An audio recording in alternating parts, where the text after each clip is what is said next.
প্রধানমন্ত্রীকে বরণ করে নিতে প্রস্তুত হচ্ছে প্রবাসী ও পর্যটন অধ্যুষিত চায়ের রাজধানী খ্যাত মৌলভীবাজার। আগামীকাল প্রধানমন্ত্রীর আগমন ঘিরে যেমন উৎসবমুখর পরিবেশ তৈরি হয়েছে, তেমনি দীর্ঘদিনের উন্নয়ন প্রত্যাশাও সামনে আনছে জেলার মানুষ। প্রতিনিধি সঞ্চয় কুমারদের তথ্যচিত্রে জুবাইর রহমানের রিপোর্ট।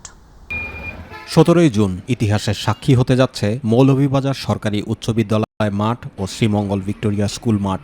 এই দুই স্থানেই অনুষ্ঠিত হবে প্রধানমন্ত্রীর ফ্যামিলি কার্ড বিতরণ কর্মসূচি। রাজনগর উপজেলার ট্যাংরা ইউনিয়নের 152 জন এবং শ্রীমঙ্গল উপজেলার মির্জাপুর ইউনিয়নের 156 জন সহ মোট 308 জন উপকারভোগীর মাঝে ফ্যামিলি কার্ড বিতরণের উদ্বোধন করবেন প্রধানমন্ত্রী। প্রধানমন্ত্রীর আগমন ঘিরে জেলার মানুষের মাঝে দেখা দিয়েছে বাড়তি উচ্ছ্বাস।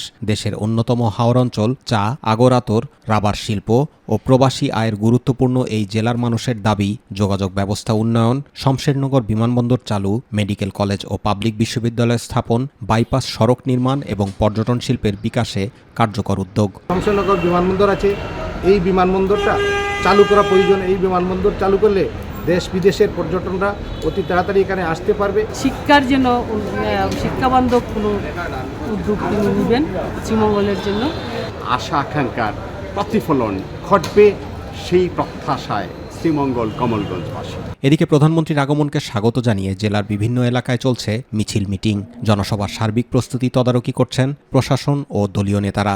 সর্বোচ্চ সম্বর্ধনা আমরা ওনাকে দিব এবং এখানে আমাদের 155 জনকে উনি নিজে থেকে ফ্যামিলি কার্ড দিবেন এরকম আশা উনি ব্যক্ত করেছেন, ওনার মতামত দিয়েছেন। এবং তার সাথে সমাজসেবা থেকে 100 জন এবং চা জনগোষ্ঠীর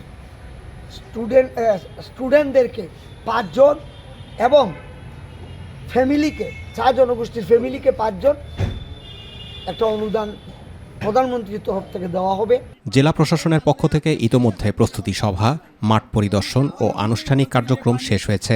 চায়ের দেশ অপেক্ষায় প্রধানমন্ত্রী আসছেন। আমরা সংশ্লিষ্ট সকল বাহিনীর সাথে সমন্বয় করে আমরা আইন শৃঙ্খলা রক্ষার্থে যে ভূমিকাগুলো নেওয়া দরকার সেগুলো নেওয়া হচ্ছে এবং আমরা আশা করছি সকলের সম্মিলিত প্রচেষ্টায় মাননীয় প্রধানমন্ত্রী এই পর্যটন শহর শ্রীমঙ্গলে একটি সুন্দর সময় উপভোগ করবেন, সে লক্ষ্যে আমরা কাজ করছি। জুবাইর রহমান, মাই টিভি নিউজ।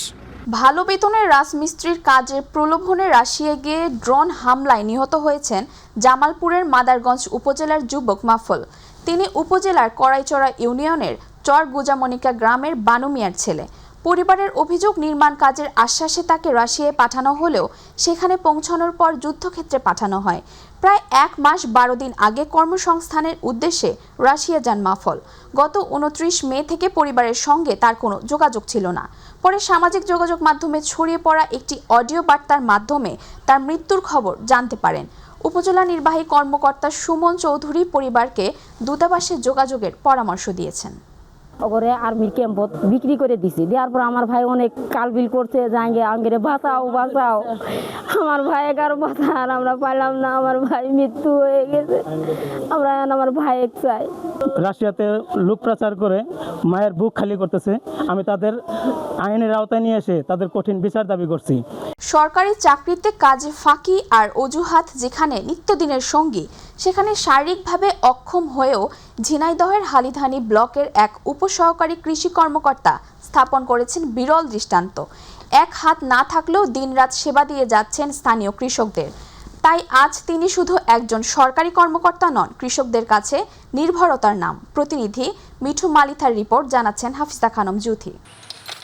মফিজ উদ্দিন দুর্ঘটনায় হারিয়েছেন একটি হাত হারালেও হারাননি মানুষের প্রতি দায়িত্ব, কৃষকের পাশে দাঁড়ানোর অঙ্গীকার। প্রতিবন্ধকতাকে পাশ কাটিয়ে প্রতিদিন ভোর হলেই বেরিয়ে পড়েন গ্রামের পথে, গন্তব্য কৃষকের মাঠ। কৃষকের জমি, সমস্যা আর স্বপ্ন নিয়েই দিন কাটে তার। কৃষকের আগেই পৌঁছে যান মাঠে, কখনো ধানের রোগ, কখনো সবজির পোকা, কখনো আবার কৃষকের নতুন কোনো সমস্যার সমাধান খুঁজতে এক হাতে মোটরসাইকেল চালিয়ে ছুটে চলেন গ্রাম থেকে গ্রামে। সেটা আমাদের বলে দেয় এবং কখন কি লাগবে আমাদের লিখে দেয় এবং সার কখন কি সার প্রয়োগ করতে হবে, কীটনাশক কোনটা প্রয়োগ করতে হবে সেটা আমাদের বলে। তার মতো কৃষি অফিসার আমাদের দরকার এবং সে যদি আরো আগে থাকতো তাহলে আমরা আরো লাভবান হতাম হলিদানিবাসী। আমাদের এক হাত নিয়ে যেই দৌড়দৌড়ি করছে, অনেক শ্রম দেশে দিয়ে আমাদের চাষের সহযোগিতা করছে। বর্তমান মফিজ ভাইয়ের উসিলায় আমরা এই চাষে অনেক উন্নত হয়েছি। সে এক হাতে মোটরসাইকেল চালায় এই এলাকায় মাঠে মাঠে ঘুরতে ছাড়ে সে। একটি হাত নেই, তবে দায়িত্ব পালনে নেই কোনো অজুহাত। শারীরিক সীমাবদ্ধতাকে মেনে নিয়ে নতুনভাবে শিখেছেন জীবনকে। কাজের স্বীকৃতি হিসেবে পেয়েছেন নানা পুরস্কারও।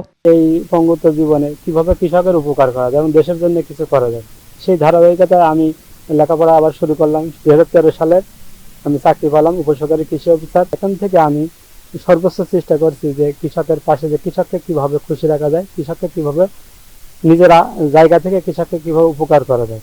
শারীরিক প্রতিবন্ধকতাকে পেছনে ফেলে কৃষকদের আস্থা অর্জন করেছেন বলে জানালেন এই কর্মকর্তা। যে কোনো কৃষকের কাছে যান, প্রত্যেক কৃষক তার নাম বলবেন, প্রত্যেকেই তাকে চেনে এবং কৃষকের বিভিন্ন মৌসুমে তাদের প্রয়োজনীয় যে পরামর্শ, বিভিন্ন প্রযুক্তি সম্পর্কে যে ধারণা, তারা এই আমার উপসহকারী কৃষি কর্মকর্তা মফিজউদ্দিনের সাথে সরাসরি যোগাযোগ করে তারা এটা সংগ্রহ করে। হাফিজা খানম জুথি, মাই টিভি।